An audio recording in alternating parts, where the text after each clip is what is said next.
Te decía esto del aporte de la cuota sindical, Sí.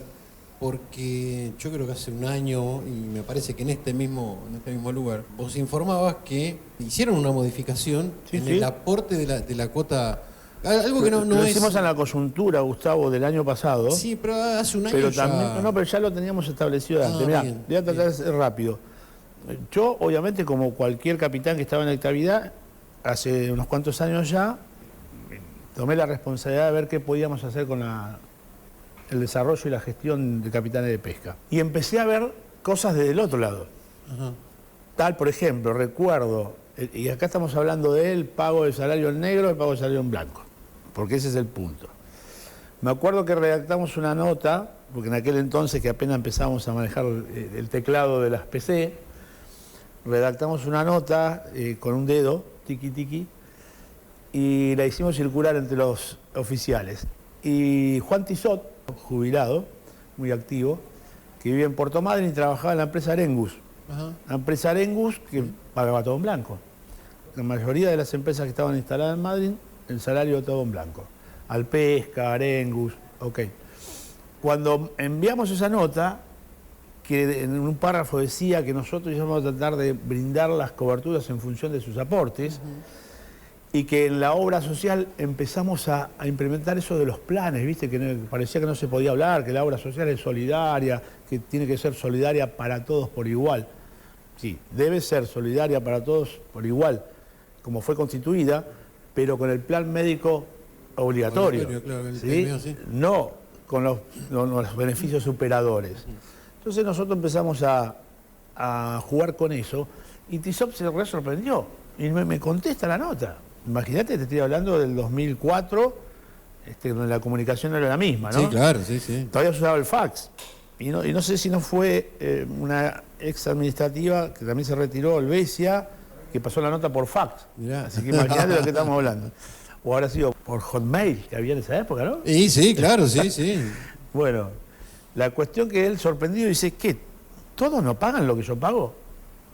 O sea, ¿me entendés? Sí, claro. Él estaba en la actividad y dice, no pagan, no pagamos todo lo que... Y yo le contesté, recuerdo como si fuera hoy, si todos pagaran lo que vos pagás, aportar lo que vos aportás, tendríamos que tener la mejor obra social del país, sin lugar a duda. Mejor que la mejor privada, se lo dije en aquel entonces. Y entonces eso te lleva a empezar a entender de qué se trata todo esto, y hasta yo me sorprendí, y con Abascal en ese momento, Arturo, que veníamos de trabajar en una empresa que no pagaba en blanco, ambos. O sea, cuando yo digo, saber cuál o cuando mejor yo digo no me la cuentan, estuve 20 años en el agua y pasé por todas las empresas, incluso por Contesi, estuve en todos los barcos, que Contesi en ese momento era la estrella porque pagaba absolutamente todo en blanco. Pesquera Verás. Sí, no me acuerdo, sí, Pesquera Verás, sí, correcto. Estaba acá en Magallanes. Claro, Magallanes y Pescadores, sí. Bueno, yo venía de la empresa familiar, del buque El Santo, pasé por muchas empresas y barcos, pero la última fue esa. El otro día estaba Santander acá, Ajá. bueno, ahí en el negocio de Santander con sus socios y demás, fueron los que compraron el Santo. Mirá. Y yo tenía lo que se llama tutela sindical sobre el Santo. Entonces cuando hicieron el negocio, digo, no se olviden de mí, porque yo estoy en la asociación, estoy en tránsito, así que Claro. puedo volver a... No, pero bromeaba porque yo ya le había dicho que si no continuaba en la asociación no iba a volver al Santo.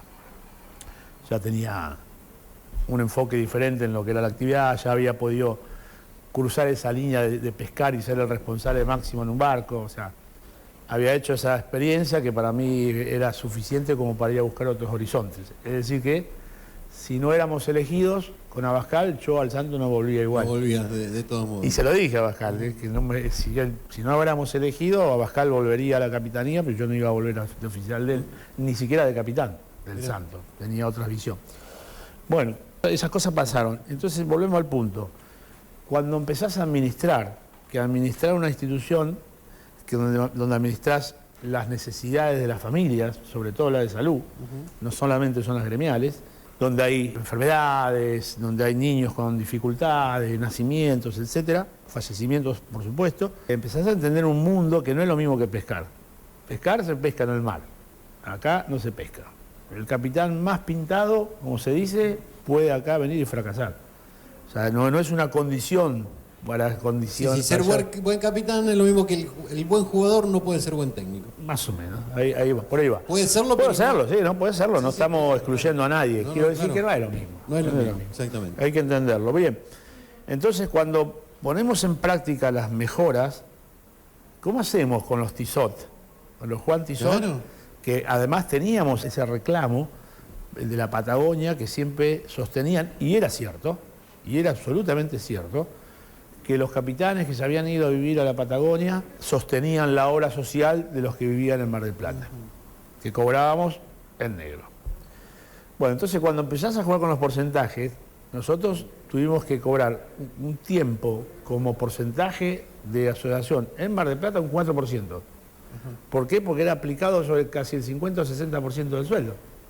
Correcto. Mientras en la Patagonia, que estaban totalmente blanqueados y con sueldos importantes, comenzamos a bajar, hicimos la diferencia, 3%, y ahí más o menos buscábamos un equilibrio para adentro. Sí, sí. Todo eso, esa arquitectura hay que ponerla en práctica porque si no hay manera de administrar. Entonces, después se retiran. ¿Qué pasó ahora? Y quiero felicitar, dicho vaya de paso, como felicité a la participación democrática, a Puerto Madryn y a Rawson, donde no hubo un solo voto en blanco. Bien. Solo en Rawson hubo un voto en blanco, un compañero que lo manifestó antes, durante y después. Todos sabemos quién fue porque lo dijo él. porque lo dice, aparte lo conocemos, pero no pasa nada, participa en el gobierno, tiene participación en el gobierno actual, por eso tiene una visión tiene una visión rara hacia el sindicalismo cuando está sindicalizado, ¿viste? Es medio raro. Sí. Pero bueno, y después en Madrid impecable, y Mar del Plata, algunos compañeros básicamente jubilados, hubo unos 10 votos en blanco, al cual convocamos nosotros a que participen por la institución independientemente de que apoyen o no la gestión. Claro. Y bueno, algunos se dieron el gustito, pero básicamente ¿por qué? Porque están descontentos por los cambios que hubo en la obra social. Nosotros durante 15/20 años, sí, 20 años, se les dio el beneficio de la obra social prácticamente gratis a los jubilados. Y cuando los pones en la historia, volvemos a los jubilados que no aportaron el 100% de su salario, que pagan el mismo precio con sus jubilaciones. Cuando muchas veces yo soy de los que se criaron en esos mensajes que decían los capitanes, cuando empecé a navegar con 17 años, los escuché siempre, decir que la jubilación se la hacían ellos. Bueno, se olvidaron de hacerse la obra social, ¿sí? Porque muchos jubilados tienen sus departamentos, sus casas, algunas cocheras, cada uno tiene algo, con excepciones, por supuesto, cada uno sabrá en su vida cómo manejó su economía, o las vicisitudes de la vida. Hay divorcios, sabemos que los divorcios son costosos, entonces ahí queda mucho... Costosos en el sentido de que Sí, de lo económico. hay que empezar Sí, de nuevo, sí, ¿no? obviamente. No es una crítica subjetiva. Pero no resguardaron palabra social. Entonces, sí, nos hicimos la jubilación, pero Ospesca tiene que ser gratis. Y lo hicimos mientras pudimos, la verdad, con estos equilibrios de la cuota sindical, los buenos aportes, los buenos vientos cuando apareció el langostino, todo eso ayudó. Que esto un poco es la idiosincrasia de la industria, ¿viste? Cuando está mal, por ejemplo, tuvimos el golpe del año pasado del langostino, pero el calamar hoy va a ser una suerte de permitirnos paliar las cuestiones económicas que padecimos el año pasado. Bueno, siempre se da así. Con el gobierno anterior había un PAMI que funcionaba muy bien, qué sé yo, más allá de que siempre hay algo, digo, lo perfecto no existe, siempre hay algo. Y entonces hicimos un acuerdo, que como el PAMI se queda con el aporte mayoritario del salario que percibe el jubilado, y a la obra social le envía una cápita mínima, que no compramos una cajita de curitas, literal, se planteó que se pasaran al PAMI para que el PAMI les diera esa medicación. Claro. Y desde la asociación, a través de la empresa privada de salud con la cual trabajamos, le brindábamos el servicio de la atención inmediata en un sanatorio privado que no dependen a dónde los deriva el PAMI. Entonces estaban con esta opción de utilizo el PAMI para lo que me queda cómodo, para lo que me adapté, porque hay que decir esto, el PAMI es la obra social más grande que tiene Argentina. Sí, sí. Y si bien tiene estas cosas de que por ahí no te deriva a los mejores hospitales, porque tiene un mundo, por supuesto, al ser más grande, no puede mandarlo todos a la mejor clínica, porque no entran.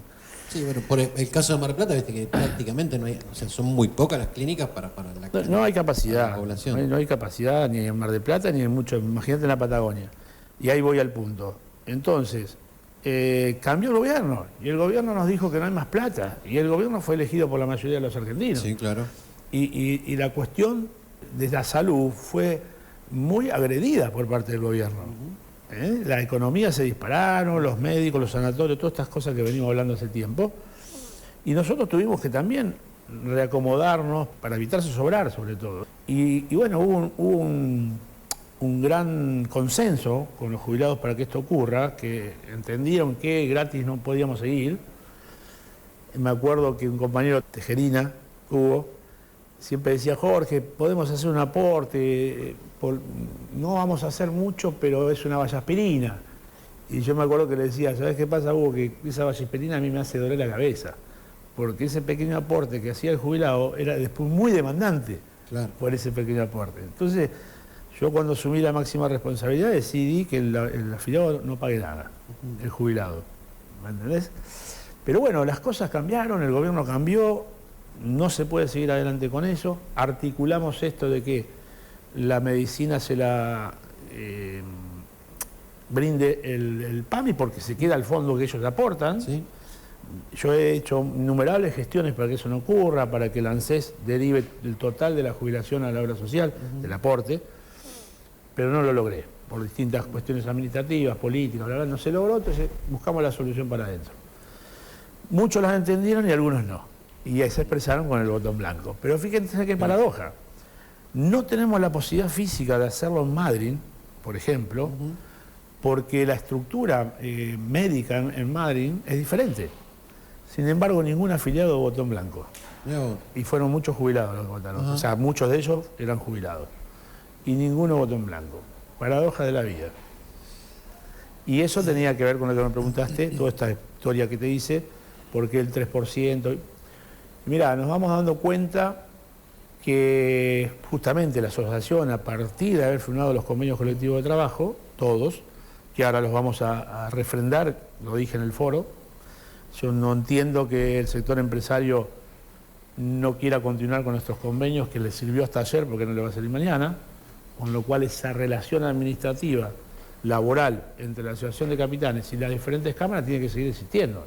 Yo no entiendo el porqué, más allá de la discusión de la modernización laboral, el tema de que pasamos a depender de la ley 20094. Siempre dependimos. Los capitanes de pesca siempre dependieron de la 20094. Hablando de la ley de navegación. Sí, correcto. Viste que dicen los gremios, no, ahora solamente... Bueno, capitán de pesca ya era así, hasta que firmamos nuestros convenios colectivos de trabajo. Cuando firmamos los convenios colectivos de trabajo con las cámaras, lo que valen son los convenios colectivos de trabajo. Y para mí vale eso, el acuerdo que pactamos con las diferentes cámaras. Después discutimos si es bueno, si es suficiente, son convenios básicos. No entendemos que ninguna conducción, esta ni ninguna otra, pueda definir cuál es el salario máximo de un capitán, porque no son todos iguales. Claro. No son todos iguales, no todos tienen la misma trayectoria, todo la antigüedad, etc. Entonces, como institución, sellar un convenio básico que permita tener una franja para que finalmente tanto oficiales como capitanes acuerden su salario final. Muchas veces los capitanes son tentados por otras empresas porque tienen un buen desempeño, un buen comportamiento. Entonces, ¿qué hacen las empresas? Che, este anda muy bien, tráemelo. ¿Cómo lo trae? Seduciéndolo, obviamente, con una mejor paga. Todo el tiempo pasa eso. Todos los años. Hay mucha movilidad. No está mal, o sea, no, para nada. Hay mucha movilidad en la industria pesquera como estructuras. ¿Por qué? Dos factores que son, no descubro nada, están a la vista. Hay un trasvasamiento generacional muy lento y muy agritado, si se quiere. Fíjate un caso de la empresa de Alberto Balastro, el Grupo Giorno, una de las empresas más grandes. Hoy se mueve con 2 barcos nada más, y congeladores. Todo el resto de los buques se diseminaron en distintas empresas. Y el Seitociño. Claro. Y María Alejandra primero. Primero, claro. Y bueno, entonces las empresas cambian, los grupos cambian. Fíjate Argenova, que tuvo una crisis, Pescanova en España hace varios años, cambió de titular, los bancos son los dueños, cambian todo el tiempo. Arbumasa fue vendida, bueno, todo eso genera movilidades y entonces los CEOs de las empresas empiezan a moverse. Y a ver cuál es el... Están midiendo tipo los jugadores de fútbol, están midiendo todo el tiempo a los capitanes y tentándolos, como decís vos, eso es permanente. Y esos arreglos laborales, económicos, los arreglan ellos, no los arreglan. Particulares, claro.